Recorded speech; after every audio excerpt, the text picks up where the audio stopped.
तर नाशिक आणि रायगडच्या पालकमंत्री पदावरून महायुतीत सध्या रस्सीखेच सुरू आहे। या दोन्ही जिल्ह्यांचे पालकमंत्री पद नक्की कोणत्या पक्षाकडे जाणार याकडे राजकीय वर्तुळाचं लक्ष लागलेलं असतानाच नाशिकमध्ये गिरीश महाजन यांना शुभेच्छांचे बॅनर झळकत आहेत। त्यामुळे आता भाजप कार्यकर्त्यांकडून शिवसेना आणि राष्ट्रवादीला डिवचलं जातंय का असा सवाल देखील या निमित्तानं उपस्थित होतोय। एकीकडे नाशिक आणि रायगडच्या पालकमंत्री पदाला स्थगितीही देण्यात आलेली आहे। महायुतीमध्ये यावरून जोरदार रस्सीखेच ही बघायला मिळते।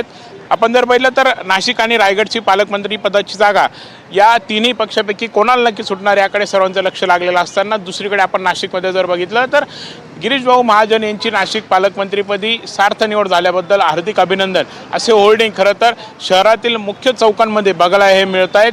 आता आपण समोर जर बघितलं तर नाशिकचा हा पेठ नाका आहे।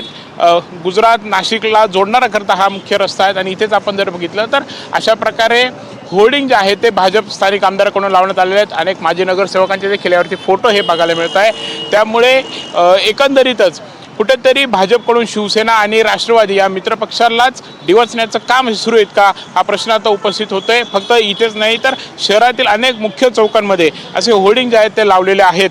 एकंदरीतच आपण जर बघितलं तर कुठेतरी आता नाशिकच्या पालकमंत्रीपदासाठी राष्ट्रवादीकडून देखील दावा हा केला जातोय। जिल्ह्यामध्ये सर्वाधिक आमदार हे आमचे असल्यामुळे पालकमंत्रीपद आम्हालाच मिळावं असं माणिकराव कोकाटे यांनी बोलून हे दाखवलं होतं। यासोबतच दुसरीकडे शिवसेना शिंदे गटाकडून देखील पालकमंत्री जे राहून गेले आहेत नाशिकचे ते दादा भुसे हे देखील पुन्हा एकदा पालकमंत्रीपदासाठी इच्छुक आहेत। तर भाजपकडून गिरीश महाजन यांचं नाव हे पुढे केलं जात आहे। आता देखील मागे आपण पाहिलं तर गिरीश महाजन यांच्याच नावाची घोषणा ही करण्यात आली होती, मात्र त्यानंतर पालकमंत्रीपदाला स्थगितीही मिळालेली आहे। त्यामुळे एकंदरीतच आता नाशिकचं पालकमंत्रीपद नक्की कोणाला सुटणार, भाजप राष्ट्रवादी शिवसेने नक्की कोणाचा पालकमंत्री होणार हेच पाहणं आता महत्त्वाचं ठरणार आहे। कॅमेरामन विकी पवारसह प्रांजल कुलकर्णी NDTV मराठी नाशिक।